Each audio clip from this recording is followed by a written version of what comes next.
இருக்கிற இந்த உலகம் தற்செயலா நடக்கிற விஷயங்களால நிறைஞ்சிருக்கு. ஆனா சில சமயம் அந்த சின்ன சின்ன தற்செயல்கள் எல்லாமே நம்ம கண்ணுக்கு தெரியாத ஒரு பெரிய வடிவத்தோட ஒரு பகுதி தான்.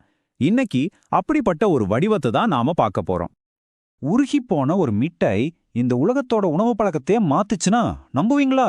கேட்கவே ஒரு மாதிரி புதிரா இருக்குல்ல. ஒரு ரொம்ப சாதாரண நிகழ்வுக்கு பின்னால ஒரு மாபெரும் தொழில்நுட்ப வடிவம் மறைஞ்சிருந்துச்சு. வாங்க அதோட கதைக்குள்ள போகலாம். சரி, வாங்க இந்த கதைக்குள்ள நுழைவோம். கற்பனை பண்ணி பாருங்க, 2ஆம் உலகப் போரோட உச்சக்கட்டம். ரேதியான் அப்படிங்கிற ஒரு நிறுவனம் போரோட வெற்றிக்கு ரொம்ப முக்கியமான ரேடார் தொழில்நுட்பத்தை உருவாக்குறதுல தீவிரமா இருந்துச்சு. அந்த லேப் முழுக்க ஒரு விதமான பரபரப்பும் பயங்கர கவனமும் நிறைஞ்சிருந்தது. இந்த கதையோட ஹீரோ பெர்சி ஸ்பென்சர். அவர் பெரிய பட்டம் வாங்கின என்ஜினியர்லாம் கிடையாது. ஆனா எதா இருந்தாலும் அது ஏன் எப்படி நடக்குதுன்னு தெரிஞ்சுக்கிறதுல அவருக்கு ஒரு தீராத ஆர்வம். மத்தவங்க பிரச்சனைகளை பார்க்குற இடத்துல ஸ்பென்சர் வாய்ப்புகளை பாப்பாரு.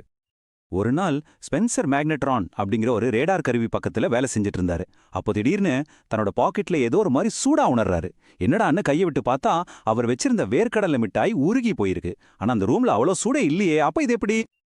இதுதான் இந்த கதையோட திருப்புமுனை. நம்மள மாதிரி வேற யாரா இருந்தாலும் இந்த சொல்லிட்டு கையை தொடச்சிட்டு வேலையை பார்க்க போயிருப்போம்.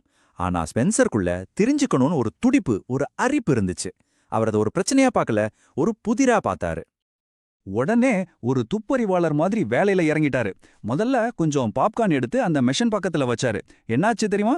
படபடன்னு பொரிய ஆரம்பிச்சிடுச்சு. அடுத்ததா ஒரு முட்டைய கெட்டில்ல வச்சு சோதிச்சாரு. உள்ளுக்குள்ள பிரஷர் அதிகமாகி ஒரு சக ஊழியர் எட்டி பார்க்கும்போது டமார்னு வெடிச்சு அவர் மேல செதறிடுச்சு.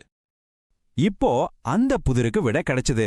இதுக்கெல்லாம் காரணம் அவரு சோதிச்சுட்டு இருந்த அந்த மேக்னட்ரான் கருவிதான். அது ரேடாருக்காக கண்ணுக்கே தெரியாத ஒரு சக்திய, அதாவது மைக்ரோவேவ் அலைகளை உருவாக்கிட்டு இருந்துச்சு. அந்த அலைகளுக்கு போர்க்களத்துல மட்டும் இல்ல, நம்ம கிச்சன்லயும் ஒரு வேலை இருக்குன்னு அப்போதான் தெரிஞ்சது. இந்த கண்ணுக்கு தெரியாத வடிவம் இப்போ புரிஞ்சிடுச்சு. ரேதியான் நிறுவனம் இதோட மகத்துவத்தை உணர்ந்து உடனே உணவுப் பொருட்களை பதப்படுத்தும் முறை அப்படிங்கிற பேர்ல ஒரு புது டெக்னாலஜிக்கு காப்புரிமை தாக்கல் செஞ்சாங்க. ஒரு ராணுவ தொழில்நுட்பம் நம்ம வீட்டு சமையலறைக்குள்ள வர தயாரானது. ஆனா அந்த புரட்சி உடனே நடந்துடல. முதல்ல வணிக ரீதியா வந்த மைக்ரோவேவ் ஓவன் பேரு ரேடார் ரேஞ்ச். அது பார்க்க எப்படி இருந்துச்சு தெரியுமா? கிட்டத்தட்ட 6 அடி உயரம், சுமார் 750 பவுண்டு எடை, விலையும் ரொம்ப அதிகம். அதனால ஆரம்பத்துல இது ஒரு பெரிய தோல்வியா தான் இருந்துச்சு.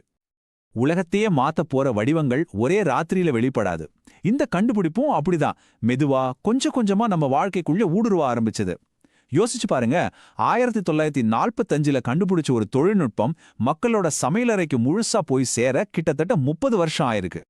உருகி போன ஒரு மிட்டாயில ஆரம்பிச்ச ஒரு சின்ன கவனிப்பு, அதோட விளைவு என்ன தெரியுமா? இன்னைக்கு 95%க்கும் அதிகமான அமெரிக்க வீடுகள்ல மைக்ரோவேவ் ஒரு அத்தியாவசிய பொருளா இருக்கு. ஒரு சின்ன நிகழ்வு எவ்வளவு பெரிய மாற்றத்தை ஏற்படுத்தியிருக்கு பாருங்க. இந்த கதை ஒரு தனிப்பட்ட நிகழ்வு கிடையாது. இது மனித முன்னேற்றத்துல திரும்ப நடக்கிற ஒரு வடிவத்தை பின்தொடருது. ஒரு எதிர்பாராத நிகழ்வு நடக்கும். அதை புரிஞ்சுக்கிறதுக்கு தயாரா இருக்கிற ஒரு மனசு அங்க இருக்கும். அப்புறம் அந்த வாய்ப்பை பயன்படுத்தி புதுசா ஒன்ன உருவாக்குவாங்க. இதுதான் தற்செயல் கண்டுபிடிப்புகளோட அடிப்படை ஃபார்முலா. இதுல இருந்து நாம எடுத்துக்க வேண்டிய முக்கியமான விஷயம் என்னன்னா, முன்னேற்றம்ங்கிறது எப்பவுமே ஒரு நேர்கோட்டுல போகாது.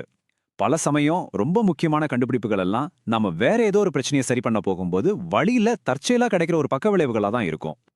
ஒருவேளை மிகப்பெரிய கண்டுபிடிப்புகள்லாம் நாம தேடாத இடங்கள்ல, நாம பெருசா கண்டுக்காத சின்ன சின்ன தருணங்கள்ல மறைஞ்சிருக்கலாம் இல்லையா? அடுத்த தடவை உங்களுக்கு விசித்திரமா தற்செயலா ஏதாவது நடந்தா அதை ஒரு தொந்தரவா நினைக்காம ஒரு புதிரா பார்க்க முயற்சி பண்ணுங்க. யாருக்கு தெரியும் அது உங்களை எங்க கொண்டு போய் விடும்னு?